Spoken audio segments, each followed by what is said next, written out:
It was just a simple woman being thrown out of a luxury jewelry store, but the next day, the world that had rejected her would discover that a billionaire had stepped in to rewrite her story completely. Morning light slipped softly through the tall windows of the Bond Street jeweler, washing rows of diamonds that glittered like ice in the sun. Gold bracelets, emerald necklaces, and Swiss watches rested on black velvet, each piece a silent proclamation of wealth and exclusivity. The air carried a discreet blend of Italian leather, polished ebony wood, and a faint hint of jasmine drifting from hidden diffusers.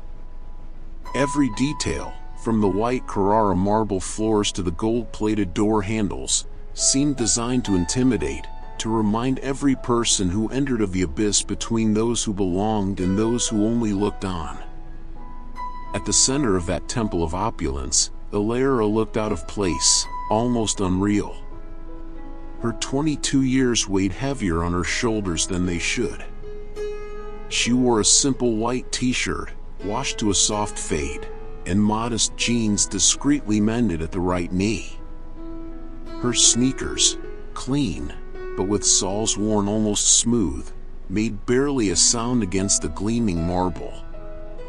Her brown hair was tied back in an unpretentious ponytail, and her hands, calloused from temporary jobs, betrayed a life of constant effort. Her eyes, large, brown, usually full of quiet curiosity, were sinking in discomfort. She did not look at the jewelry with admiration, but with a kind of anguished resignation.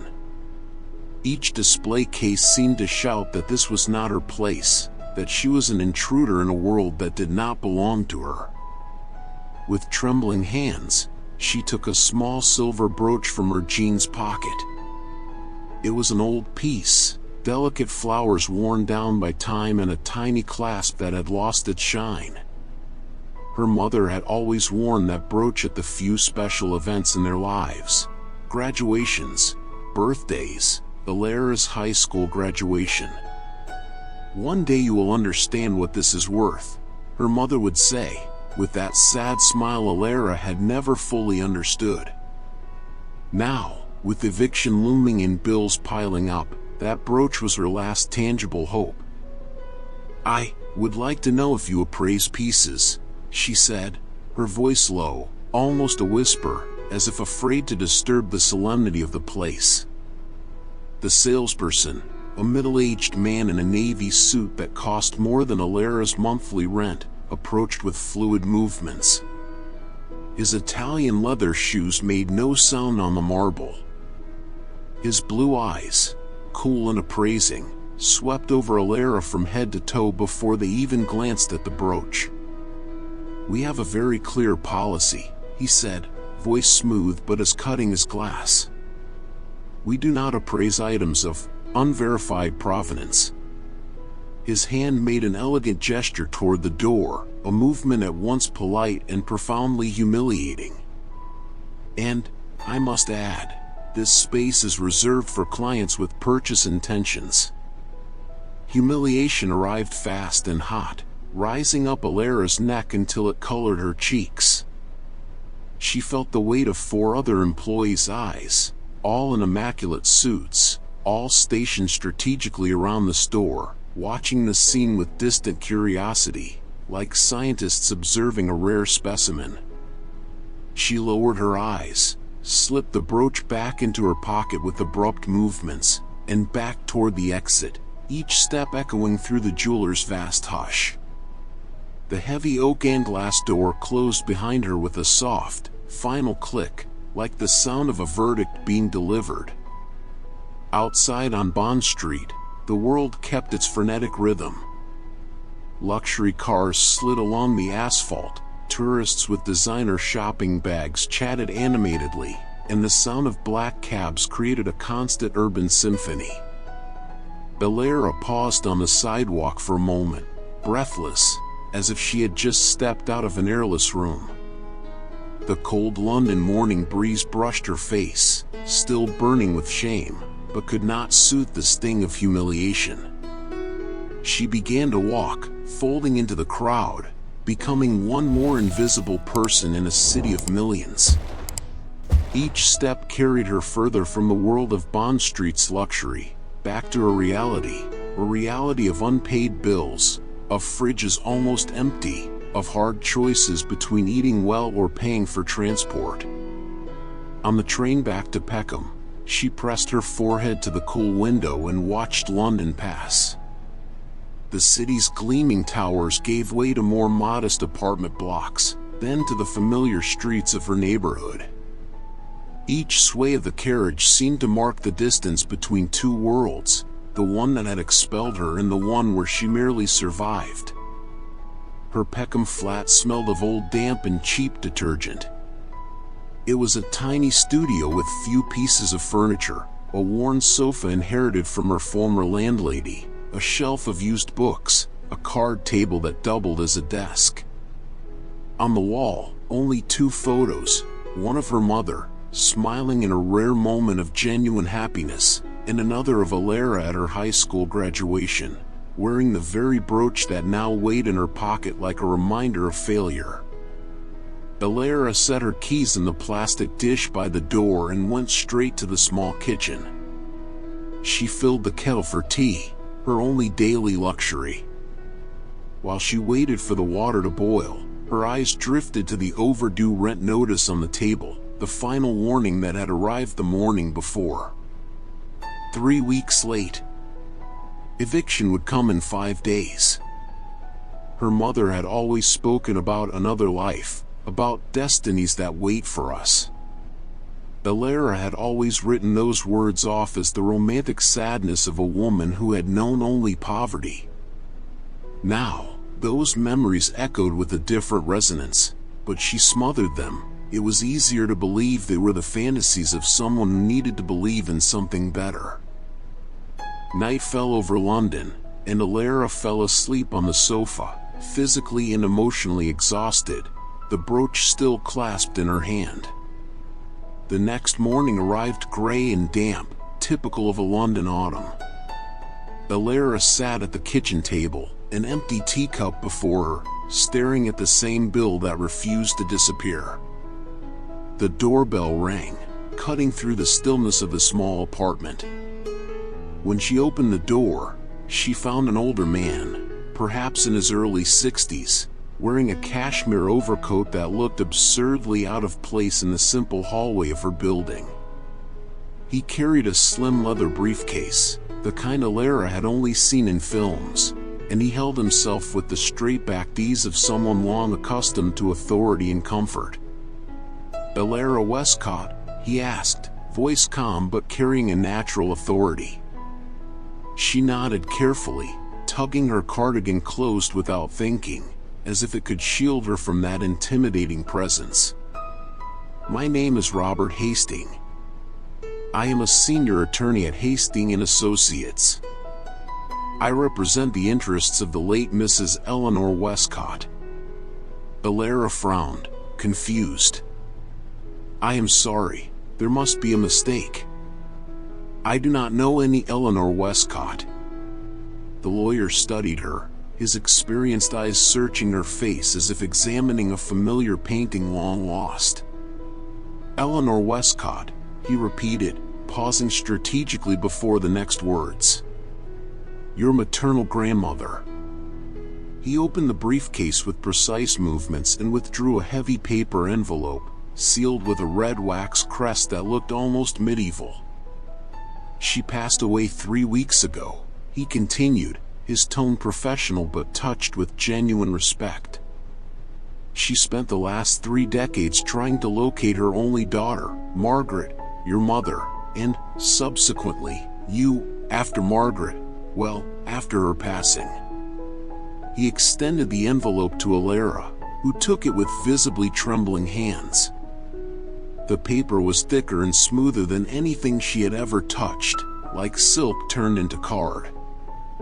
"The will was read yesterday at Westcott Industries headquarters," he explained, watching her reactions with clinical attention. "The entire fortune, the shareholdings, the industrial empire your grandmother built literally from the ashes of the Second World War, all were left exclusively to you. You are the sole direct heir, the last of the Westcott line. Billionaire opened the envelope with hesitant movements.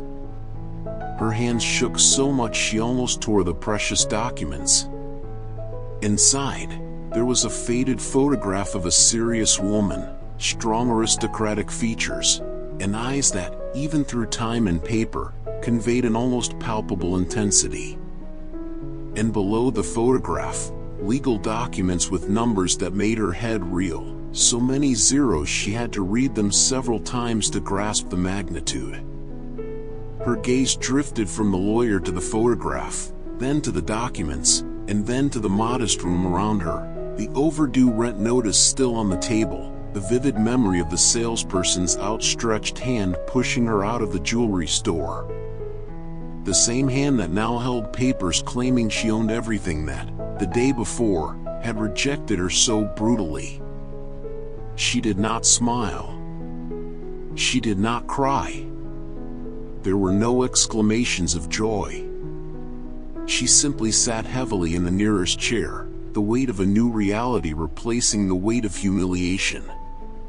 Her story had not been rewritten by a fairy tale, but by the cold, impersonal lines of a will, a cruel irony that her grandmother had gone without ever knowing her granddaughter, and that she had inherited an empire without even knowing it existed. The lawyer remained standing, watching her with an expression not of pity, but of understanding. He had witnessed reactions like this before, though never under circumstances so poetically just. "There's a car waiting outside," he said softly. "You may want to pack. Your grandmother left very specific instructions about where you should live. The apartment in Mayfair is being prepared for your arrival." Billionaire looked again at the photograph. The woman's stern eyes seemed to meet hers across time, across death, across family secrets that were now waking. At last, she understood the sadness in her mother's eyes, the sadness of a life separated, of opportunities denied, of a fate interrupted. Her story was not beginning now, it was merely turning onto the path that should always have been hers, delayed by the caprice of fate for an entire generation. And somewhere, in the luxurious streets of Mayfair, a new life was waiting, a life that, until yesterday, had belonged only to the boldest dreams of a simple woman who had dared to step into a jeweler's shop. She remained seated in the kitchen chair for long minutes, her fingers still trembling slightly as they held the documents that would change everything. The silent Peckham apartment seemed to have shrunk, the walls now mute witnesses to a quiet revolution in her life. The lawyer watched her with professional patience, understanding that some moments must be digested in slow motion. "I need some time," she said at last, her voice steadier than she expected. "To process all of this." Robert Hastings nodded with understanding. "Of course.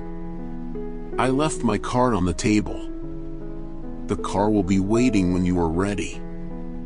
There is a team at your disposal to assist with the move and any other needs."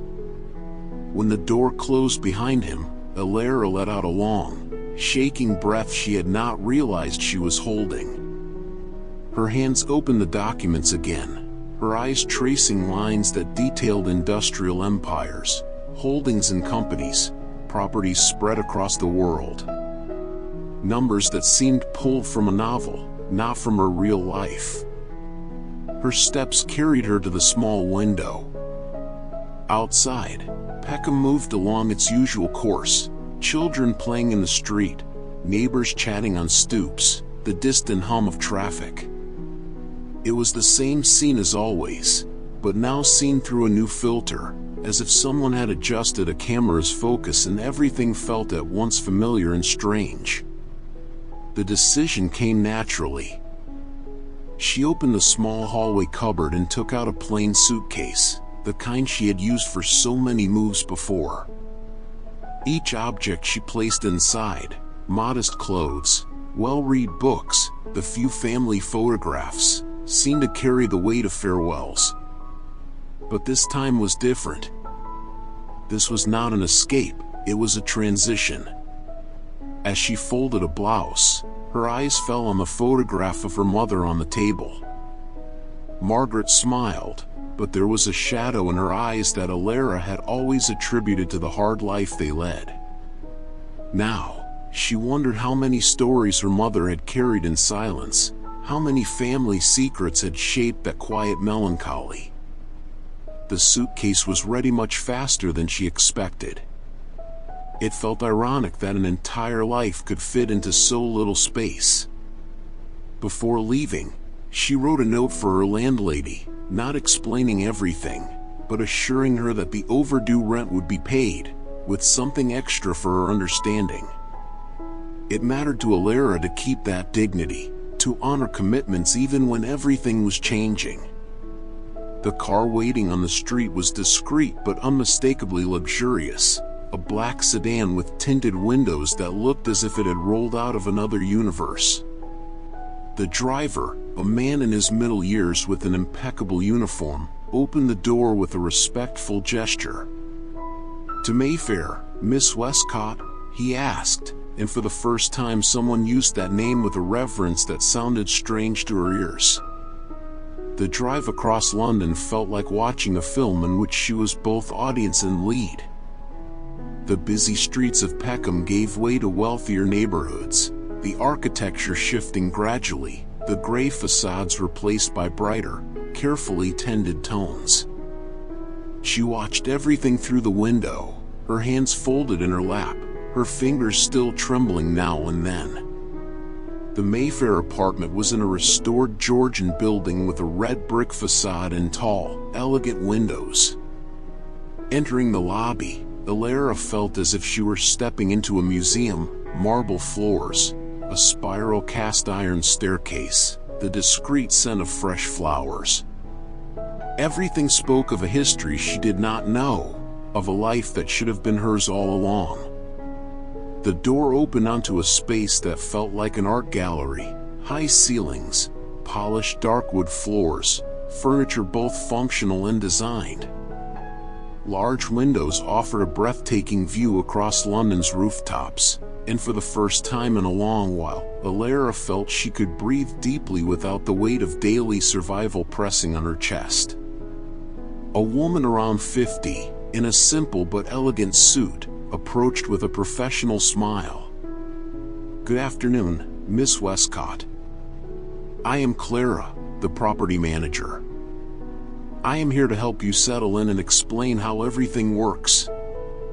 Over the next minutes, Clara guided Alara through the apartment, a kitchen equipped with appliances she had not known existed, a living room with a built-in library filled with leather-bound books, bedrooms with beds that looked like clouds.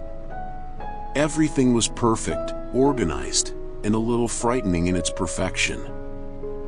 "Your grandmother left very specific instructions," Clara explained, showing her an office with a solid wood desk. "She wanted you to feel at home from the first moment." Alara touched the smooth surface of the desk, imagining the woman in the photograph, her grandmother, seated there, making decisions that shaped empires. What stories had this desk witnessed? What secrets did it keep? As she explored the rooms, her eyes landed on a small frame on the bedroom wall. It was a photograph of 3 generations: her grandmother Eleanor, serious and imposing; her mother Margaret, young and with a spark in her eyes that Alara had never seen; and a baby in Margaret's arms that she recognized as herself.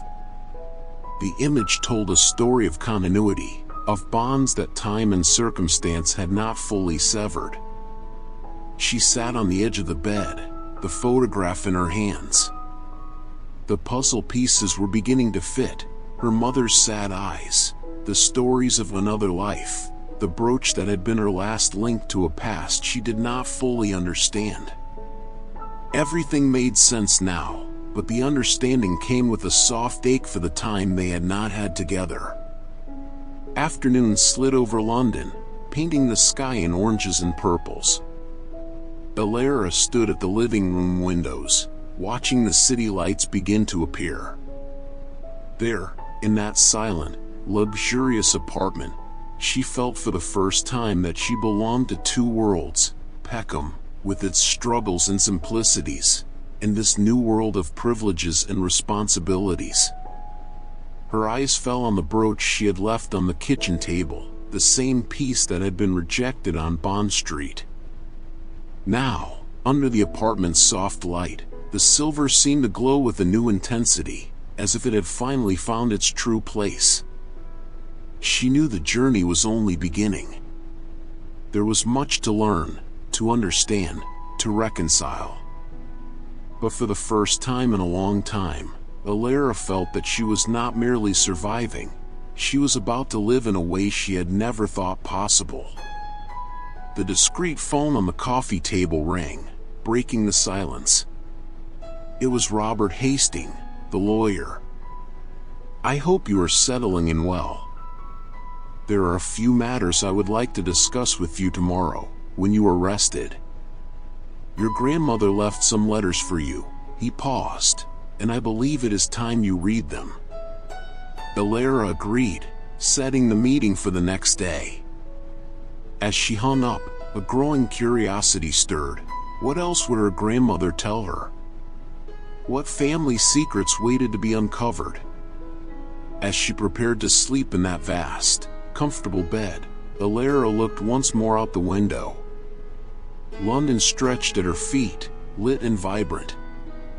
Somewhere out there, on Bond Street, the jeweler that had humiliated her continued as usual, unaware that the simple woman they had expelled now viewed the city from a radically different vantage. The story was being rewritten, yes, but she would decide how the next pages would turn. Sunrise in Mayfair gilded the Georgian facades, and Alara awoke with the feeling of standing inside a dream she still could not fully understand. The soft bed, the silence unbroken by sirens or arguments in the street, the scent of fine cleanliness in the air, everything was new, strange, a little intimidating. She rose and, barefoot, walked to the window. London spread below, majestic and impersonal. This morning, though, she no longer felt like an invisible spectator. For the first time, she felt she could, perhaps, belong to this city of such different worlds. The small silver brooch rested on the bedside table. She picked it up, feeling the metal cold against her skin. The same object that, days before, had symbolized her rejection. Now, it felt like a small key to a world beginning to open. As she dressed in one of the simple outfits she had brought from Peckham, jeans and a sweater, she glanced at the empty wardrobe. Clara, the manager, had mentioned discreetly that a personal shopper was available. The idea felt as distant as the stars. Robert Hastings arrived punctually at 9 o'clock. He carried a slimmer briefcase than the day before and an envelope of parchment paper, sealed. "Good morning, Alara," he greeted, with a respectful nod. "I hope you rested. I brought what your grandmother left for you." He held out the envelope. The name Alara was written on the front in an elegant, steady hand. Her heart sped up. These were the first direct words from a woman who was little more than a ghost in her story. "The contents are personal," the lawyer said, noting her hesitation. "I would prefer that you read it in private. Meanwhile, I can wait in the living room. There are also a few administrative documents for us to review, when you feel ready." Alara nodded, unable to speak. Holding the envelope as if it were made of glass, she withdrew to the office and closed the door gently. She sat at the large wooden desk, facing the envelope. At last, with fingers that insisted on trembling, she broke the seal and drew out a single sheet of paper. The handwriting was the same as on the cover, dense and full of character. My dear Alara, if you are reading this letter, it means that our meeting has finally happened, though by the hand of fate and not my own. I write these words with a weight in my heart, laden with regrets and with a stubborn hope. Your mother, my beloved Margaret, was the light of my eyes. Our separation was the great tragedy of my life, a tug of war between pride and love that stretched on far too long. When I recognized my error, it was too late to mend it as I wished. She left, taking me with her, and I spent years trying to find you both, without success. This empire that I built, from a small workshop at the docks, always had a single purpose: to secure a future for my family. For Margaret. And for you. Every brick, every contract, every victory was dedicated to you both. Know that you are not inheriting only wealth, but a legacy of resilience. You inherit the strength of a woman who refused to be defined by her circumstances. Do not expect this path to be easy. Wealth brings envious eyes, high expectations, and a peculiar loneliness. People will see an heiress before they see Alara. It is up to you to prove them wrong. There is an account in your name at a bank vault. Inside, you will find the journals I kept through the years. They tell the whole story, my struggles, my mistakes, my love for your mother. Perhaps, reading them, you may understand me a little better, and forgive a grandmother who always loved you, even at a distance. Be brave, Alara. Write the next chapter not as I would have written it, but as only you can. With all my love. Your grandmother, Eleanor. Tears rolled down Alara's face without any attempt to stop them. They were not tears of sorrow, but of deep, shattering recognition. The stern woman in the photograph now had a voice, a color, a vulnerability. The pride and error she spoke of echoed her mother's incomplete stories. A loose end in the family thread had begun to unravel. Later, sitting with Robert in the living room, Alara felt different. The letter had anchored her.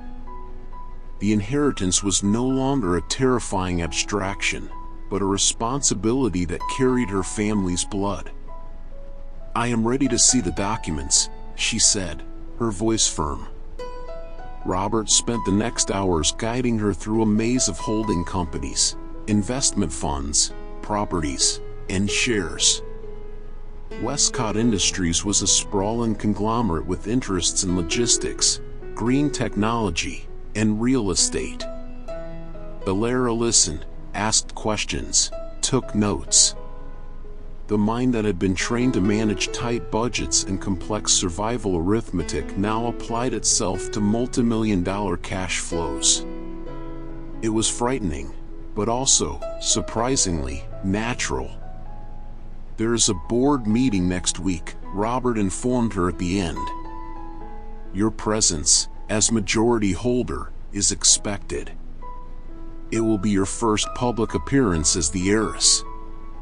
Alara nodded, a shiver down her spine. The business world was another country, with its own language and rules. After Robert left, she stood before the mirror in the hall. The reflection was the same as ever, a woman in jeans and a sweater, simple hair, bare face. But something in her eyes had changed. There was a new resolve, a spark lit by Eleanor's letter. Without thinking, she grabbed her plain bag and left the apartment. She went down to the street and began to walk, without a specific destination. Her feet, almost on their own, drew her toward the center. Mayfair's designer boutiques gave way to the bustle of the West End, and soon she stood on the pavement facing the same glass-fronted building. The Bond Street jeweler. She looked inside.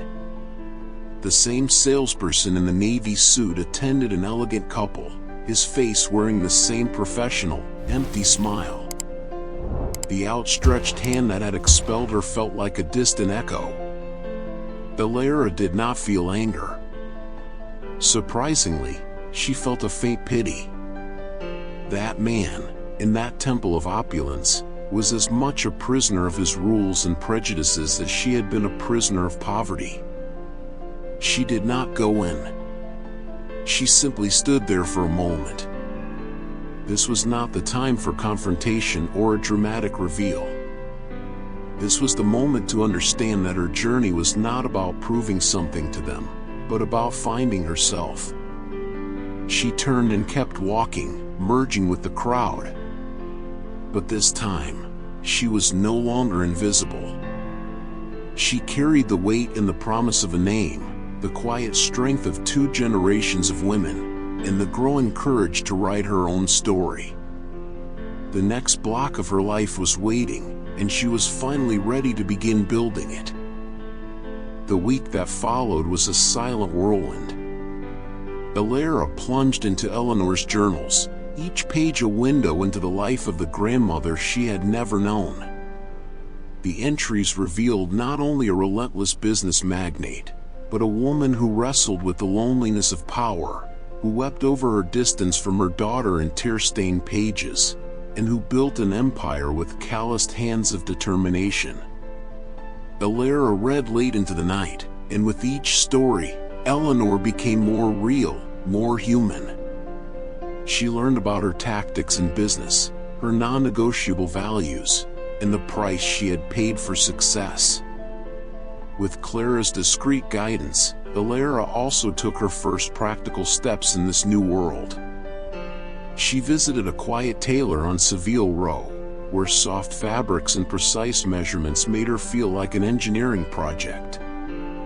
The personal shopper guided her through boutiques where the price tags took her breath away, choosing a minimalist power wardrobe, tailored suits, dresses with impeccable lines, shoes that were elegant and comfortable. It was an armor, she realized, necessary for the battle ahead. On the eve of the board meeting, a heavy envelope arrived by courier. Inside were a leather agenda with the week's schedule, a dossier with profiles and photographs of each board member, and a note from Robert: "Remember, you hold the majority. They work for you. Trust your instincts." Billionaire studied the faces in the dossier. Men and women of middle age and older, all with expressions of serene authority. Sir Jonathan Harrow, the chair, with piercing eyes and a legendary career in the sector. Mrs. Althea Vance, the only other woman in the group, known for her sharp intellect and lack of patience for nonsense. They looked like characters in a film, not people with whom she would soon share a conference table. On the decisive morning, Billionaire put on a charcoal suit, simple but perfectly cut. She looked at her reflection in the elevator's mirror on the way to the lobby. The woman facing her looked like a polished, more serious version of herself, but the eyes, the same brown eyes that had witnessed humiliation and discovery, still held the shadow of Peckham.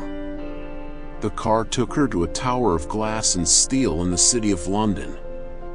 The lobby was a cathedral of modernity, with a giant digital mural and people in expensive clothes moving with purpose. Robert waited for her, a beacon of calm. "Are you ready?" he asked, as they stepped into a silent elevator that rose so smoothly you could barely feel it. "As ready as I can be," she replied, her voice surprisingly steady. The boardroom at the top of the building was bathed in morning sunlight, offering a sweeping view of the Capitol. The long dark wood table looked big enough to land a small plane. The 12 board members were already in their seats. When Alara entered, followed by Robert, everyone stood. The silence was heavy, filled with unspoken curiosity and appraisal. Sir Jonathan Harrow, A tall man with silver hair stepped forward. "Miss Westcott, on behalf of the board, welcome. This is a significant moment for the company." "Thank you, Sir Jonathan," she replied, greeting him with a firm handshake, just as Robert had coached her. Her hands were dry, miraculously, her palms were not sweating. She sat at the head of the table. The chair was more comfortable than she had expected. For a moment, she felt like an imposter, an actress in the wrong role. Then her eyes fell on the leather folder at her side, holding Eleanor's journals. She remembered a passage in which her grandmother described her first important meeting. "I felt like a girl in a world of old men." Then I remembered, I owned the ball. They were the ones who wanted to play. The meeting began with quarterly reports. Complex charts filled screens. There was talk of operating profits, market share, projections. Alara listened, absorbed the language, watched the dynamics. Sir Jonathan conducted the session efficiently, but his eyes kept returning to her, trying to measure her response. Mrs. Vance raised a concern about a new logistics contract. "The numbers are solid, but the counterparty has a history of labor disputes. We need stronger guarantees on their ethical practices before we proceed." There was a murmur of agreement. Sir Jonathan seemed inclined to move forward quickly. That was when Alara spoke for the first time. Her voice was calm, but clear, cutting through the air conditioning. "Mrs. Vance is right." Every eye turned to her. She set her pen down on the table. "In my grandmother's journals, she writes that Westcott Industries was built not only on profit, but on the loyalty of its workers. She called it the Steel Foundation. A contract that risks that foundation, no matter how profitable it looks, is not worth the long-term cost. I would like to see an independent audit of this company's labor practices before we sign anything." The silence that followed was absolute. Althea Vance hid a slight smile behind her coffee mug. Sir Jonathan looked slightly surprised, then recovered quickly. "A pertinent point, Miss Westcott. We will arrange the audit." The rest of the meeting passed with Alara making few but precise interventions. She did not try to dominate the conversation, but when she spoke, it was with the quiet authority of someone who had done her homework and connected with the soul of the company she had inherited. At the end, as the directors dispersed, Althea Vance approached. "It was a pleasure, Miss Westcott. Your grandmother would be proud. She always said business is about people, not only numbers. It is good to see someone who still remembers that." The words warmed Alara more than any empty compliment about her clothes or her position. On the drive back to Mayfair, gazing at the city through the car window, she no longer felt like an imposter. She felt tired, yes, and overwhelmed, but also capable. The humiliation at the jeweler felt like it belonged to another life. The inheritance was no longer an abstract burden, but a tool. And she was, slowly, learning how to use it. There was much more to come: the audit, strategic decisions, the ongoing discovery of Eleanor's legacy. But at that moment, Alara knew she had passed her first great test. She had not broken. She had blossomed. And from that day on, the world would have to deal not with a simple woman, but with the heiress of Eleanor Westcott. The weeks following the board meeting set a new rhythm for Alara. Her mornings began with financial reports and virtual meetings with department heads. Afternoons were devoted to tutorials with specialists, from corporate accounting to etiquette at gala dinners. Nights, Nights were for Eleanor's journals. With each page, she learned not only about business, but rebuilt her family's story. She learned that the error that separated mother and grandmother had been a conflict over Margaret's future. Her mother had wanted a simple life, far from the weight of the Westcott empire. One afternoon, while reviewing documents from one of the company's foundations, Alara found a project supporting small businesses in underserved London communities. The project had been stalled for months, awaiting budget approval. Something in it struck a deep chord. She remembered the struggles of Peckham's small shopkeepers, the bureaucracy, the lack of capital, the daily fight. She called a meeting with the team in charge. "I want to reactivate this project," she said, pointing to the proposal on the screen. "But with one condition. I want it expanded to include a mentorship program. Our senior executives could dedicate a few hours each month to guiding these new entrepreneurs." The team was surprised, but receptive.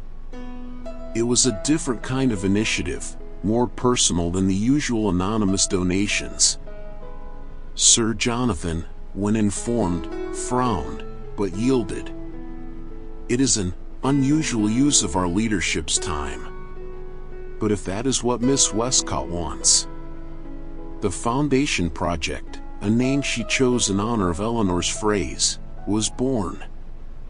The first phase would be in Peckham. On the inauguration day, Alara decided to go in person. She wore a casual yet elegant outfit, a cashmere sweater and linen trousers, a conscious middle ground between her two worlds. The black car dropped her at the front of a community center she knew well, where she had once gone to find used books in the library. The welcome was modest but warm. Young entrepreneurs, small cafe owners, artisans, and a woman hoping to grow her home-baked sweets business filled the room. They looked at Alara with a mix of curiosity and hope. That was when she saw him. At the back of the room, a man watched with an expression of deep discomfort. It was the Bond Street jeweler's salesperson. He wore a simple blazer, not the immaculate suit, and a little of his usual arrogance had faded from his face. He was there representing a small family business, a traditional watchmaker shop struggling to survive in a world of international brands. Alara felt a knot in her stomach. His face was a doorway straight back to the humiliation of that day. She could feel the heat of embarrassment rising again, hear the click of the door closing. He recognized her instantly. Their eyes met for a beat, and the shock in him was palpable. He looked away quickly, flushing. Alara drew a steady breath. Robert's voice echoed in her mind, "They work for you." But a deeper voice, that sounded uncannily like her grandmother's in the journals, whispered, "Leadership is not about power, it is about perspective." She continued her remarks, greeting those present and explaining the project's goals. Her voice did not tremble. When she finished, people came forward with questions. She spoke with a young man who wanted to open a bookshop, with a woman who baked sweets, with a developer building apps. The salesperson, she learned from his badge that his name was Mr. Evans, stayed apart, pretending interest in a leaflet. At last, when the crowd thinned, Alara walked over to him. He stiffened, his eyes fixed on the floor. "Mr. Evans," she said, calm and neutral. "Miss Westcott," he swallowed. I did not know that I was the Westcott heiress," she finished, without rancor. "Nor did I, that day." He stayed silent, clearly agonizing. "You are here for your family's watch shop," she continued, consulting the list in her mind. "It has been operating for more than 100 years, has it not?" It must be difficult to keep traditions alive." Mr. Evans looked up, surprised. He had expected a reprimand, a humiliating reckoning. Instead, he found genuine interest. It is very difficult," he admitted, his voice a little unsteady. "The big brands, the online pricing. We are on the verge of closing."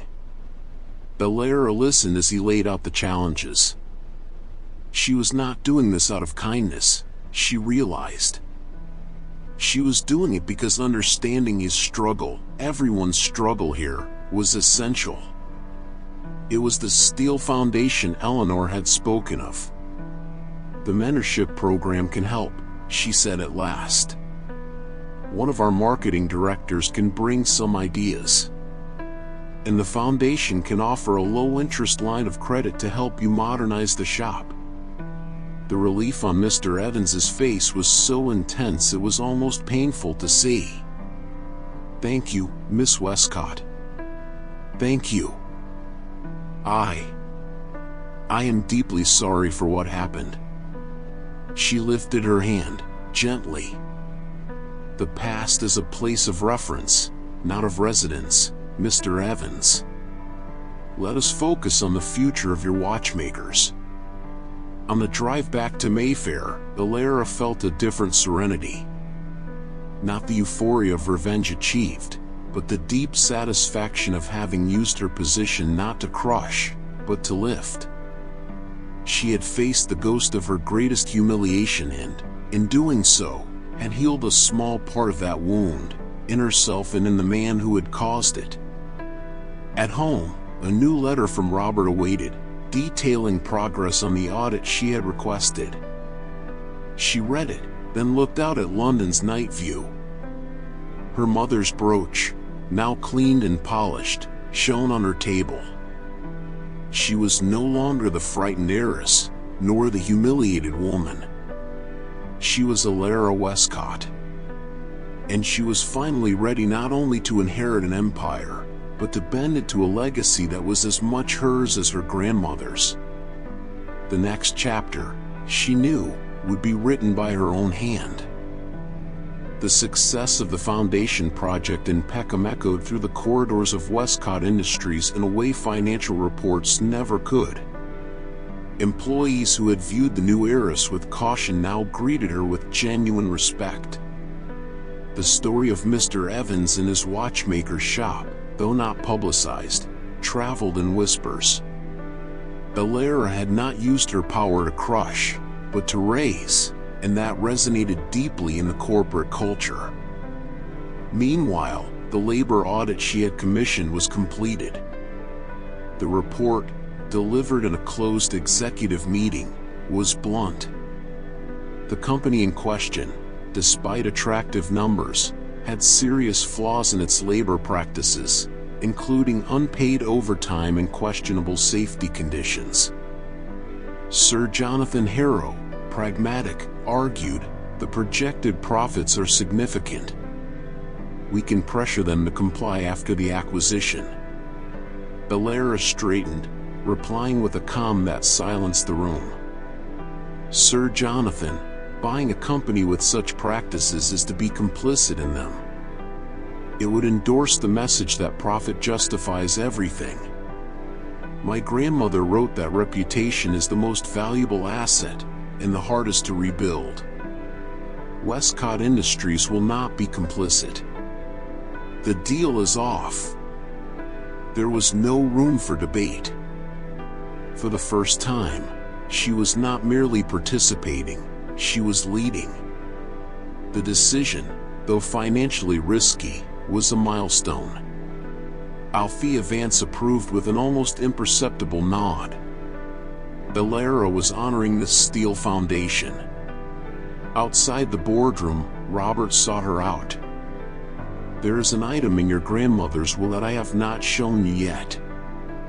She designated a significant trust to be used at your sole discretion for a personal project that would strengthen the social fabric that sustains business. She called it the seed fund. I believe the foundation project qualifies perfectly.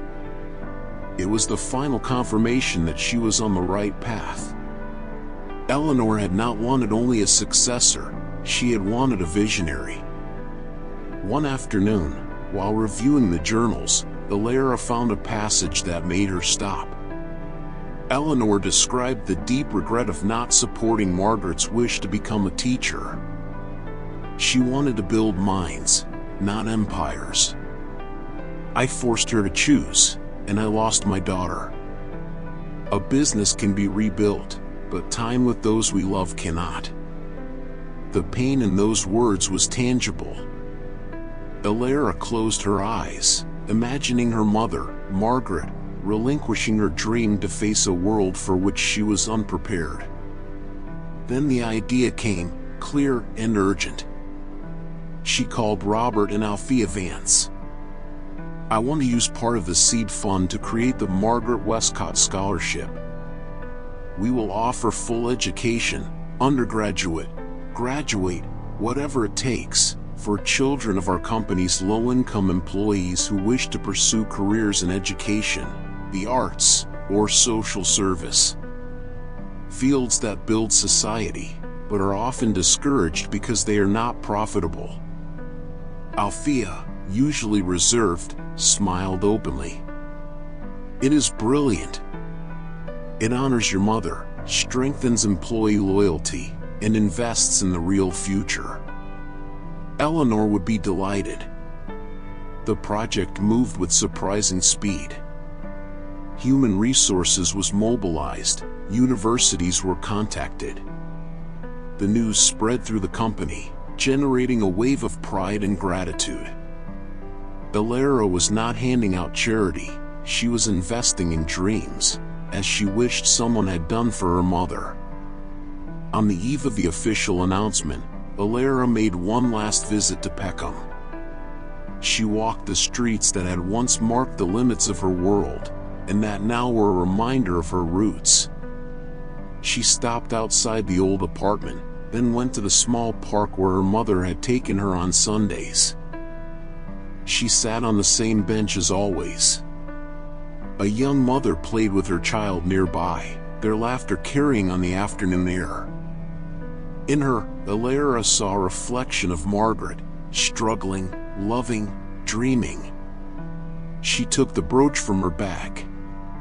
The silver gleamed in the weak sun. It was no longer a symbol of despair or a lost past. It was a link, a quiet testimony that stories can end differently. Her mother had not achieved her dream, but Alara could help others reach theirs. Returning to Mayfair, she did not feel like an intruder. She felt like a bridge, between past and future, between wealth and responsibility, between Eleanor's ambition and Margaret's heart. The next morning, at the announcement of the Margaret Scholarship, Alara spoke not as the head of Westcott Industries, but as the daughter of a woman whose dream had been denied. Her voice, filled with contained emotion, reached each person in the audience. Business is not built only with concrete and steel, she said, her gaze sweeping the room. It is built with people. And the greatest investment we can make is in those who build our tomorrow. This scholarship is not a gift. It is a recognition. A recognition that the dreams that feed the soul are as vital as the steel that holds up our buildings. The applause rose to an ovation. But more important than the applause were the eyes full of hope in the young employees and their children. Later, in her office, Alara looked at the photograph of the 3 generations. Margaret smiled, and for the first time, Alara felt that the smile was no longer tinged with sadness, but with peace. She had healed a wound that had cut across generations. The empire she had inherited was vast, but the legacy she was building was her own. She had learned that true wealth was not in the balance sheet, but in the impact one had on people's lives. And with the Margaret Scholarship and the Foundation Project, She had found her own voice, her own steel foundation. The road ahead was still long, but Alara Westcott was no longer walking alone. She carried with her the love of two women, Eleanor's strength and Margaret's dreams, and that was the most powerful inheritance she could have received. The months after the announcement of the Margaret Scholarship were a time of consolidation for Alara. She was no longer the unsure newcomer in board meetings. Now her presence was accepted with a respect she had earned, not inherited. The foundation project expanded to other London neighborhoods, and the Margaret Scholarship had already selected its first cohort of recipients. Alara read each application letter personally, a knot in her throat with every story of resilience and hope. It was a way to honor her mother tangibly, and every young person helped was a quiet victory over the past. One afternoon, during a quarterly performance review, Althea Vance raised a new topic. Miss Westcott, with the company's reputation strengthened by social initiatives, we have received an interesting proposal.